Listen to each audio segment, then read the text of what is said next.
Hello there, ladies and gentlemen, this is Boisterous coming to you with some Silver League Studliness out of the Xerxes Plateau. Up here in the top left-hand corner we have Xerxes spawning in as the red Protoss, and down here in the bottom right corner as we combat some lag, there we go, and down here in the bottom right corner we have DAYU spawning in as his opponent of the blue Terran. We have Xerxes dropping the very manner, however not politically correct. Good luck, have fun, and Merry Christmas. Come on, Xerxes, you gotta be happy holidays. That's how you're supposed to say. You're supposed to be nice to everybody. However, DAYU doesn't seem to harp on it as much as I do. I don't know why I harp on that so much. That might be an issue for me to investigate later. We do have Xerxes dropping down the pylon near his nexus, going for the super economical build. Usually you'll see people drop it like over here, but the amount of time that it takes your probe to run over here and then run back is around 10-ish minerals, somewhere around there. And that's especially true with Terran, where they have to like run over and then build the supply depot. It makes them, it delays their minerals a lot, to be honest. Especially if you drop it down by the ramp like this. I'm not quite sure why people do this against Protoss. I mean, I can kind of understand it with like the zealot factor, and zealots can be extremely dangerous, especially if you have to like kite them while stalkers are wailing down on your army. However, I feel like it's really not worth like the 50 minerals that you waste by coming out here to build all your stuff, because there's going to be very few players you go up against that go for that kind of crazy build. I guess it's more likely in this sort of Silver League play. However, usually I prefer to see Terrans not worry about walling off. I mean, unless they're going for something cheesy. If they're going for something cheesy or crazy, then walling off is fine. That's perfectly cool. We actually do have a second Rax coming out from DAYU before the first one is even finished, and there's no gas. So it looks like we're going to have some 2 Rax pressure coming out of DAYU, which would make sense for why he never finished off that wall. Actually 3 Racks. I'm surprised he's not trying to wall this off. We have a proxy pylon coming out from Xerxes, so that's also quite interesting. This probe is going to get in here and scout all 3 barracks, which is pretty bad for DAYU, to be quite perfectly honest. I mean, we have Xerxes going for his cybernetics core at his base, but this isn't good. This isn't going to be the most effective build anymore. It's kind of just going to waste a whole lot of resources, I feel like, because 3-raxing is not usually what most people do against Protoss, especially 3-raxing without gas. It's kind of like a getcha build, where it'll either win the game for you, or it will put you fairly far behind. It won't lose the game for you outright if it doesn't do any damage, like, a 6-pool would. However, it doesn't put you in the greatest of positions to continue on to the rest of the game, because this is a lot of money you sank into this early production. Of course, it causes your enemy to go for equally high amount of productions and waste things like chrono boost onto warp gate, which sets them behind a little bit.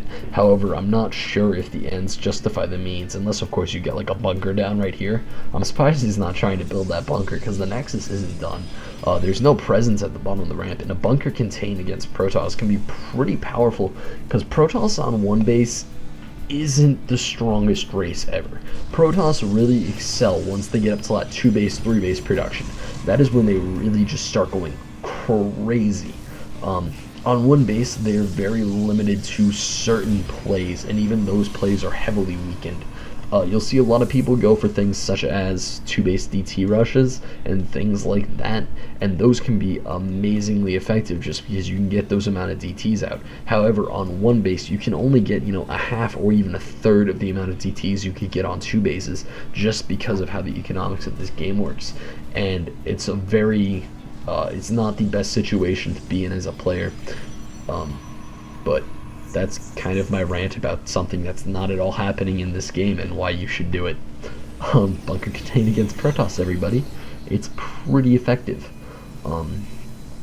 I mean, Protoss is also one of the races that has the easiest time breaking out of it, because they can just go for really fast 4-gate production. However, forcing them into a 4-gate roll and then going for something really fast like medevac drops or something is going to really screw them up. Because they go for that kind of 4-gate, and then they're not really building any other sort of tech, and that hurts them. because that 4-gate kind of like that 4-gate, and then off that 4-gate they need to mass up 2 or 3 waves of units depending on how many bunkers you get down. And if you get marauders super fast and then go for like a marauder bunker contain, it's disgusting. I'm surprised that you don't see it more, especially at this level of play, which isn't exactly the highest level of play. So things like that can be much more effective and much less scouted than at the higher level of play, where of course you're going to see a lot of people taking this zealot and putting it in this position down on the low ground, just to make sure that any sort of that crazy cheese play is not happening. We have this zealot running around just trying to take over some map control from our Terran player. He's not going to get this SCV. Sadly, this SCV is going to scoot away to safety. He does manage to get another one though. This is actually a lot of zealots for early game.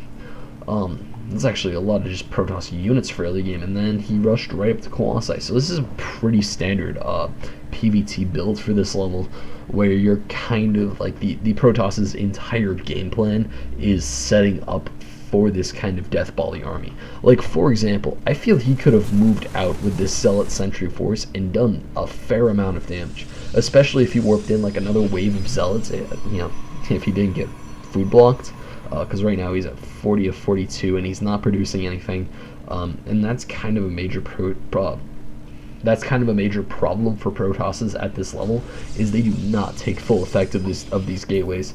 A lot of Terrans and Zergs also don't take full effect of what they have. Like for example, this barracks should be pumping out Marines right now. Actually, we're seeing some interesting Reaper play. I'm not sure how effective this is going to be. It actually looks like it's going to be a 2 racks Reaper play, which is surprising.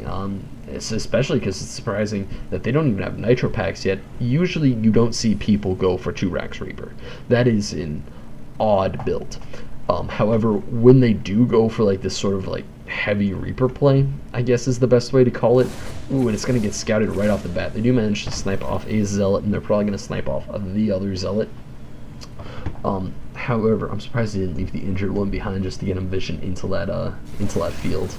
It doesn't matter, the Zealot bailed. I feel like the Zealot would have been much better served to just sit in the weed field and, you know, keep control of the Xel'Naga out of the Reapers, so that the Reapers would have to go into melee range with him to see him. However, we do have the Reapers going up into the back of the base, and I'm surprised that there's been no precautionary measures taken by the Protoss players, such as, you know, putting like all of your sentries over there. Actually, there are some stalkers going back there, and I feel like these Reapers would have been much better used if they just, you know, hopped up and done the damage they could. Because 4 Reapers is actually a fairly scary force. I have a feeling they might be waiting on an upgrade, and they are not.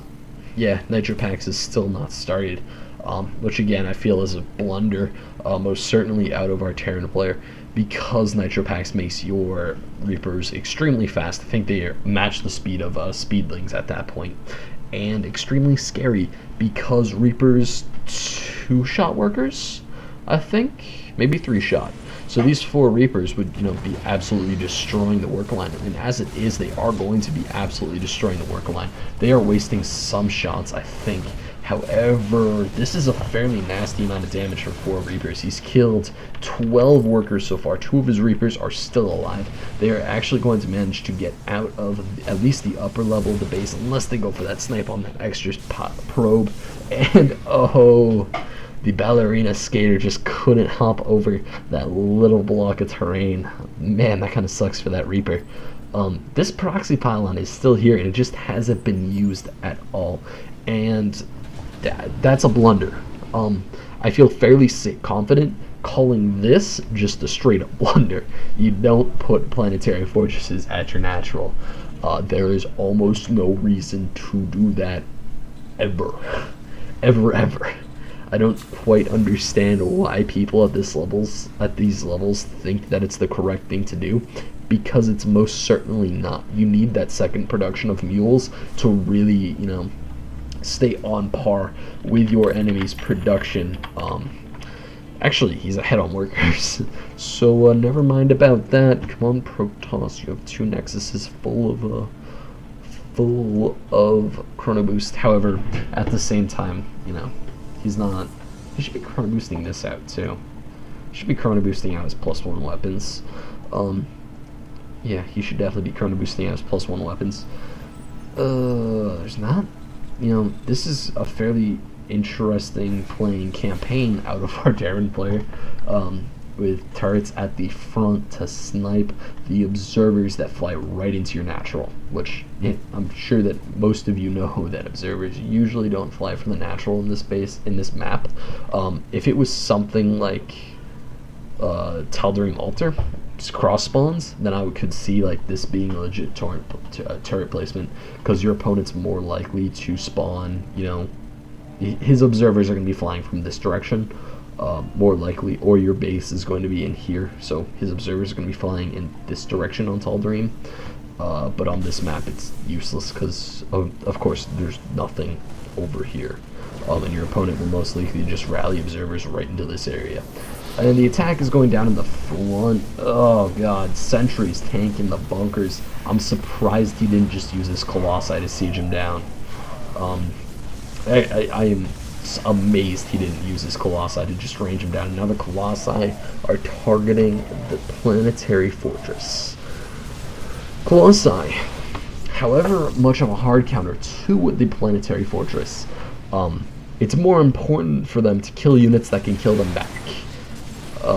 Primarily the Marauders and the Marines, which of course, you know, if you kill off the Marauders and the Marines, it will allow your army to kill off the Vikings. So, not the best battle coming out from Xerxes. Not at all. This is like the opening scenes of 300, where, you know, the guys are, well, not the opening scenes, you know, the first battle scenes where people are just getting wasted by the Spartans. That's kind of just what happened there. You know, the tiny little Marine force was just like, we got this, and they went up against the Colossi, and, you know, at a choke point, and they kind of wrecked him in the face. And it looks like these guys are just gonna go right into the base and snipe a pylon instead of killing the extremely vulnerable sentries and the hero sentries. The hero sentry, excuse me, getting 6 kills, really just picking apart those stimmed units. I feel like that overstim was a mistake, just because it allowed all of these sentries to basically one-shot all of his units. And getting your units one-shotted by sentries is not only humiliating, but not at all cost-effective. We actually have a High Templar Archives coming out over here. However, I'm not sure if it's gonna do anything, because if this production was being used effectively, there would be a giant Terran army at his front. DAYU. I think he has like 1 medevac per unit, which of course is not the most effective use of your medevacs. You want multiple units per medevac, because if you have 1 unit per medevac, that's kind of a small army. There's a lot of probes, a lot more probes. Actually, not that many probes. 36 over 2 bases, to your opponent's 42 plus 2 mules, which evens him out to around 52 to around 54 SCBs, depending on how effective, of course, he manages to make those mules.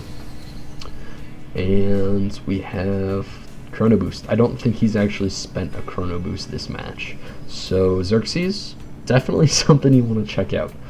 Purple, however wonderful a color, is not the best things you want to see under your Nexuses. Under your High Templar, purple is a great color.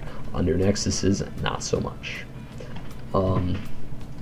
Yep, we have Thors and Marines and Marauders and siege tanks, medevacs, Vikings, everything coming out from the Terran to really hard counter. However, these High Templar, I feel, are going to absolutely tear the opponent's army to shreds. There's nothing that can really withstand Psystorm except for the Thor in this army. He really needs some ghosts to help himself, to cover him up. And we do have double ups coming out from DAYU, our Terran player. Actually, triple ups. He is also getting the ground 1 armory upgrades. The mechanical vehicle? Yeah, vehicle weapons. He is getting rank 1 vehicle weapon upgrades. And yeah, DAYU's clearing out this third, getting ready to expand. Actually, expanding to the expanding to his third right now. Just preparing his fourth, and it would be interesting to see him drop like an orbital command here, especially because he planetaried his natural. I still don't know why. Actually, no, there's no reason to do this. It's wrong. It is incorrect. And he is going for an orbital at the third. So, you know, this natural is somewhere you need to defend. But this third, it's disposable. Some people. Silver League players. We do have Xerxes going for the extremely potent army composition. These Templar are rapidly building up to 2 storms. A piece in those storms are going to be disgusting. Especially with 6 Templar, you know, that's 12 storms, and Psionic storms do 80 damage over the duration of 4 seconds. And if your opponent is bad at storm dodging, you will get absolutely and utterly destroyed. There's not even a question about that, especially if your opponent is still continuing with Viking production, because he hasn't scouted the fact that you cut Colossus production forever ago and are now going for an immortal based army. An immortal High Templar based army. So that's not good for our Terran player. He is getting those nuke, just two Ghost Academies sitting off to the side. I'm guessing they're going to be used for nukes at some point. But right now he's not researching or building or really doing anything with those nuclear silos. And Xerxes, I feel like he needs to be he definitely needs to be expanding right now. He needs that third. He has way too much money in the bank, and I feel that that's kind of just because he has no production coming out of these warp gates. I mean, he has the warp gate production. He just refuses to build anything ever with those warp gates, which is definitely not the most effective way to succeed at the game of StarCraft. And we have the Thors just lining up, and actually, myself blanking as it is, Thors are hard countered by High Templars just because you can feed back all their energy, and that's 200. That's a 200 shot damage to the Thor, and that's a lot of damage to Thors. And it's not that hard on the energy supplies of the High Templar, especially considering the fact that these 6 have kind of just been sitting around and gathering up their purple bars. So these Thors, I feel like, are actually going to get shredded pretty well, especially considering the fact that this is a primarily Zealot army, and Zealots do good work against any Terran unit, really, but especially units like the Thor that just, they don't do well against small things in large numbers. And these Vikings, I feel like, are going to fly out, see that there is nothing to the Protoss army that requires them, and cry a little bit. So we have a Miststorm, a complete Miststorm. A Thor getting absolutely destroyed again by the Zealots, and there are the storms. And oh god, yeah, just a lot of screaming, a lot of dying, and that was pretty disgusting.